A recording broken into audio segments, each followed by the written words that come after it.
ರಾಜ್ಯಪಾಲರು ಗ್ರಾಮೀಣಾಭಿವೃದ್ಧಿ ವಿಧೇಯಕನ ನೀವು ಕಳಿಸ್ಕೊಟ್ಟಿದ್ರೆ ಅದನ್ನ ವಾಪಸ್ ಕಳಿಸಿದ್ದಾರೆ. 4 ಪುಟಗಳ ಒಂದು ಲೆಟರ್ ಕೂಡ ಬರೆದಿದ್ದಾರೆ. ಅದಕ್ಕೆ ಕಾರಣಗಳನ್ನ ಕೊಟ್ಟು ನನ್ನ ಅಧಿಕಾರವನ್ನ ಮೊಕ್ಕು ಮಾಡೋದಕ್ಕೆ ಸರ್ಕಾರ ಈ ರೀತಿಯಾದಂಥ ಪ್ಲಾನ್ ಅನ್ನು ಇಲ್ಲ, ನನಗೆ ಮೋಸ್ಟ್ಲಿ ಇದು ಮಾತಾಡ್ಬೋದು ಎಲ್ಲೋ ಗೊತ್ತಿಲ್ಲ. ಫ್ರೀಡಮ್ ಆಫ್ ಸ್ಪೀಚು ಆರ್ಟಿಕಲ್ 19 ನಾನು ಗವರ್ನರ್ ಅವ್ರಿಗೆ ಕೇಳಕ್ಕೆ ಬಯಸ್ತೀನಿ. ಆನರಬಲ್ ಗವರ್ನರ್ ಸರ್, ನಾನೊಂದು ಪ್ರಜೆಯಾಗಿ MLA ಆಗಿ ತಾವು ನನಗೊಂದು ಅಪಾಯಿಂಟ್ಮೆಂಟ್ ಕೊಟ್ಟರೆ ನೀವು ಯಾಕೆ ಒಂದು ಪಾರ್ಟಿ ಪರ ಕೆಲಸ ಮಾಡ್ತಿದ್ದೀರಾ ಅಂತ ನನಗೆ ಕೇಳಬೇಕು ಅಂತಿದೆ.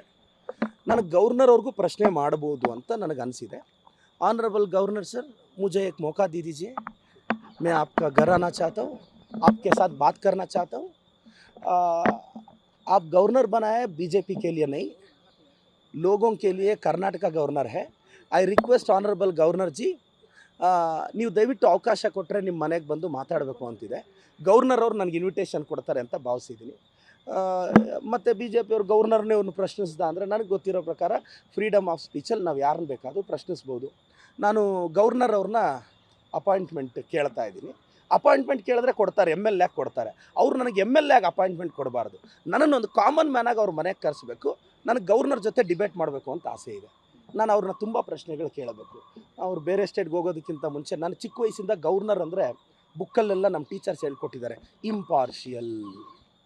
ನಾವು ಇಂಡಿಯನ್ ಪಾಲಿಟಿಯಲ್ಲಿ ಓದಿದ್ದೀವಿ, ಗವರ್ನರ್ ಅಂದರೆ ಯಾರ ಪರವಾಗೂ ಇರಲ್ಲ. ಬಟ್ ನನಗೊಂದು ಡೌಟ್ ಇದೆ, ಯಾಕೆ ಗವರ್ನರ್ BJP ಪರ ಇದ್ದಾರೆ ಇಲ್ವಾ, ಯಾಕೆ ನಮ್ಮ ವಿಧೇಯಕಗಳನ್ನೆಲ್ಲ ಇವ್ರು ವಾಪಸ್ ಕಳಿಸ್ತಾರೆ ಅಂತ. ಆನರಬಲ್ ಗವರ್ನರ್ ಜಿ, ಮುझे एक मौका दे दीजिए, आपके घर आना चाहता हूँ सर. Thank you.